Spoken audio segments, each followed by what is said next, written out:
Hi everyone, welcome back to Animal Wonders. I'm Jessi and this is Boomerang the sugar glider. We've been rescuing and caring for wild and exotic animals for over 15 years. Our organization provides the animals with a safe and comfortable home, and then we allow them to become ambassadors for their species by giving educational presentations to the public. Sugar gliders are a fairly popular small exotic animal to have as a pet, but they're often discarded or rehomed due to their long lifespans and the unexpected level of commitment that they require. These adorable little cuties are interesting and so very special, but they can be really challenging to have as a companion in your home if you don't know what to expect. Which is why I wanted to do a feature on them. So let's get to know sugar gliders by exploring what they are, where they come from, and how to care for them properly in captivity.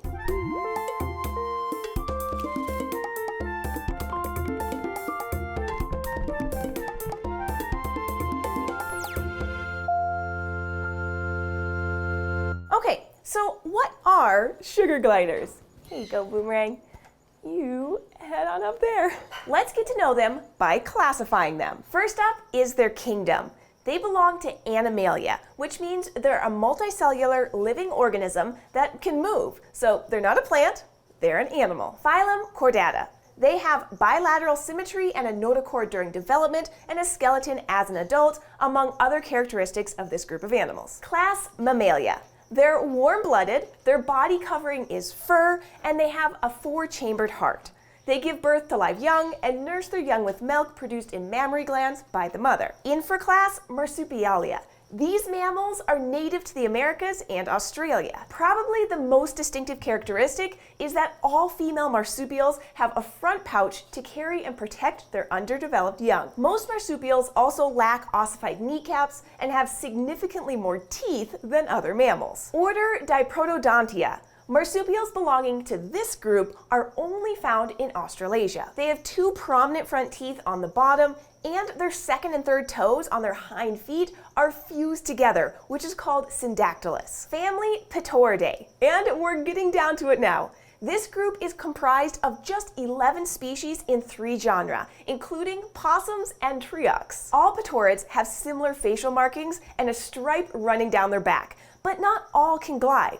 Which brings us to genus Pitorus. This group includes 6 species of arboreal marsupials that are often called flying phalangers because of their ability to glide using a special fold of skin running from their front foot to their back foot. All the species in this genus look similar, which brings us to species Breviceps. The meaning of their Latin name, Pitorus breviceps, translates to short-headed rope dancer, which perfectly describes how they move through the trees. They differ from the other glider species with some small physical characteristics, though genetic testing using mitochondrial DNA suggests that the differences don't actually mean that they're genetically unique. Sugar gliders are the smallest of the glider species and most commonly kept as pets. What are you guys doing? Hi, little friend.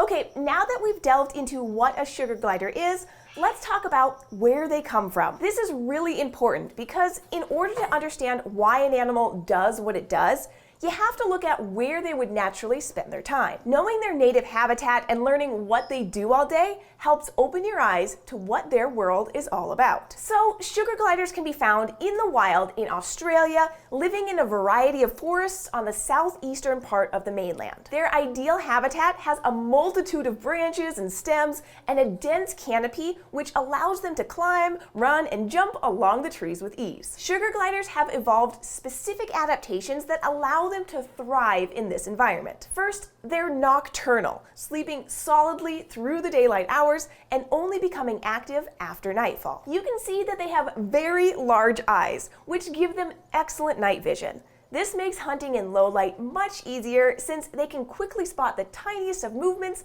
of an insect. And their eyes are spaced widely apart for better precision when launching and landing long distances. Sugar gliders are also equipped with sharp curved nails and unique toes that are perfect for gripping. Each foot has 5 digits, and their back feet are really neat. They each have one flexible, opposable toe, like a human thumb, which they can use to firmly grab a branch. As we learned earlier, their second and third digits on their back feet are fused together, which is called syndactylus, and they use this double-clawed toe for grooming. The fourth digit on their back toe is extra long, and they're known to use it to help them catch insects secretly hiding under the bark of a tree. Now, besides their extreme cuteness, sugar gliders are probably most famous for their ability to glide. They do this using a flexible length of skin that extends from the outside of the fifth digit of their front feet all the way down to their back feet. When they stretch their legs out completely, the folded skin becomes taut, allowing the sugar glider to glide a good distance from tree to tree. They can't flap like a bird or bat and gain altitude.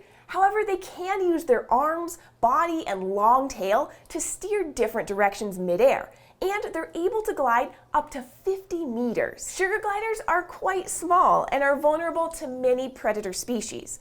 Being nocturnal helps them avoid some of the predators in the forest, but being little makes them highly reactive and often on the lookout for a potential ambush. They use their sensitive eyesight, hearing, and sense of smell to avoid getting caught, and their eyes are well suited to detecting movement. Their super grippy nails allow them to move quickly out of harm's way, and their color helps them camouflage into their environment. And of course, their ability to glide allows them to stay in the safety of the trees and avoid ground-dwelling predators. Sugar gliders are very social and live in family groups or colonies of up to 7 adults and their young. Every sugar glider has a distinct personality. Some are curious and want to explore, some are sensitive and nervous in new situations, and others are bold and possessive of food or territory. Most sugar gliders look very similar, with bluish-gray fur, a cream-colored underside, and a black stripe running from their head down their back. Males do tend to be larger than females, and some individuals have a distinctly different color and slightly different stripe pattern. They have a strict social hierarchy, and usually there are 2 co-dominant males, subordinate males, and females in the colony. The males have scent glands on their forehead and chest, and the dominant males are responsible for marking their colony and territory by rubbing their scent on everything. They will also often use their urine and saliva to make sure everyone and everything smells just like them. Any intruders who don't smell like the colony are immediately and often violently rejected. The colony eats and sleeps together and engages in social grooming to reinforce their bonds and keep each other clean and healthy. Sugar gliders spend a lot of their time foraging for food. They're opportunistic omnivores and eat a wide variety of foods. They're also described as seasonally adaptive, meaning their diet changes depending on what's available. During the summer, they eat mainly insects and other invertebrates. In the winter, when insects are scarce, they'll eat tree sap, acacia gum, and honeydew or lerp produced by bugs. Whenever available, they will also snack on fruits, nectar, seeds, bird eggs or small chicks, lizards, pollen, and fungi. While the gliders are foraging for food, they're also frequently drinking drops of rainwater that have collected on leaves and bark. And they also consume foods that are moisture-rich, so a healthy glider is always well hydrated. Sugar gliders are marsupials, meaning they give birth to live young, but the babies are underdeveloped and must continue their development inside the safety of their mother's pouch. The babies, which are called joeys, are born after a gestation period of just 15 to 17 days. The joeys are very small, furless, blind, and aren't able to survive on their own. Their sense of smell is their only well-developed sense, and they will follow their mother's scent and climb into the safety of her pouch, where they will stay and grow for about 2 months. They continue to develop in the pouch, getting their nutrients from their mother's milk, and at 80 days, their eyes open. When they start exploring out of their mother's pouch, others in the colony will help keep them warm and safe. Sugar glider males have strong paternal behaviors, and the co-dominant males will often curl around the joeys to make sure they don't get too cold. The babies are weaned and able to thermoregulate or keep themselves warm when they're about 4 months old. Some of the young will stay in the colony, and others will venture off and join or establish new colonies. Sugar gliders spend their whole life actively foraging, socializing with their colony, and utilizing their specific adaptations to survive in a dangerous and competitive environment. Which leads us to look at how can we appropriately care for them in captivity. The short answer is, it's hard.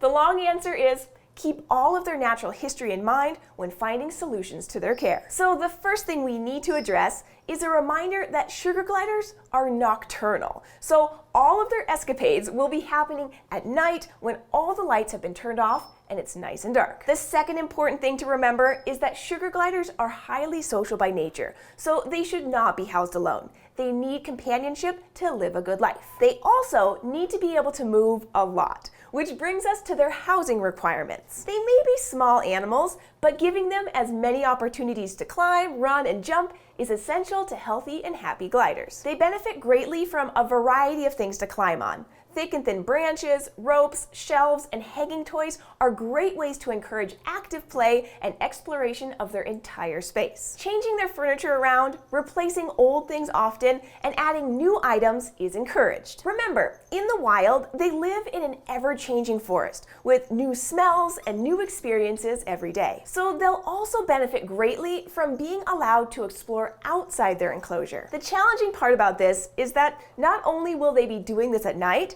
but sugar gliders will scent mark their territory. So be prepared for the room or your entire house to smell like sugar glider scent gland oils and urine. Also, remember that sugar gliders are little and can easily squeeze into small spaces. So before letting them out of their enclosure, make sure you've properly glider-proofed any areas that they can access. Pay special attention to any windows or doors that they could run through if accidentally opened. And also be aware of dangers like open toilets, hot stove tops or heaters, and fast-moving fans. Sugar gliders also need plenty of enrichment to keep them happy. Enrichment is anything that gets them to engage in activities that they would do naturally, like foraging, climbing, running, playing, and chewing. If you don't provide interesting activities for the gliders, they will find something to fill their time, like chewing on walls and trim, barking out of boredom, or obsessively running because they need to release their energy somehow. If you don't provide enough enrichment to keep them busy, they can become so bored or frustrated that they will exhibit neurotic behaviors, like over-grooming, repeating the same motion over and over, biting the bars of a cage, or becoming severely aggressive. So before bringing a sugar glider into your home, be sure to realistically assess how much time you're willing to put into their daily enrichment needs. And if you're not ready for the commitment, maybe now isn't the right time to take in a glider. All right, so some ideas for enrichment are a running wheel, a variety of places for them to climb into and hide or curl up to sleep. Cloth pouches come in a variety of shapes and sizes,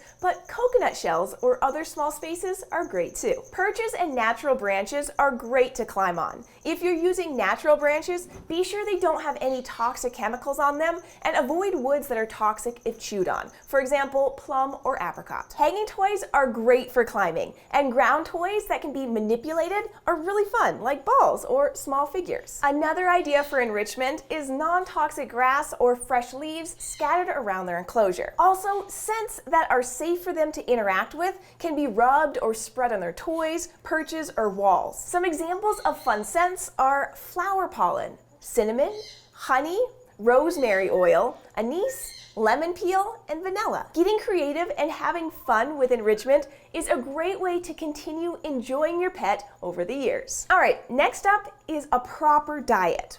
After learning about their diet in the wild, you can guess that providing them with a proper diet in captivity can be challenging. Thankfully, knowledge has improved over recent years, and not only has our understanding of their dietary requirements expanded, nutritious products available to the public have also improved. So first up is their need for easy access to plenty of water.